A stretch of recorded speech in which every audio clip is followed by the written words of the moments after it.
Pagkaputol-putol yan o may kulang, that is not a valid budget. Pagka ganun, what must be submitted is the true and correct figure coming out as prepared by the budget submitted to Congress for appropriation. Pagkaputol-putol yan o may kulang, that is not a valid budget for implementation as law.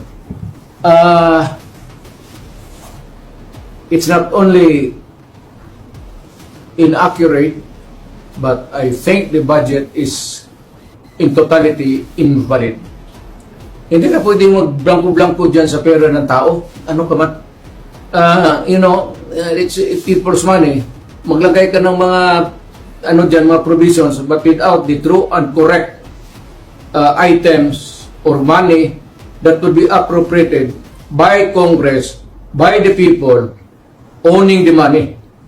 So everything must be explained clear, patent, without doubt na itong pera na ito para ito sa ganito. Itong pera na ito para sa eskwelahan, ito para sa agriculture.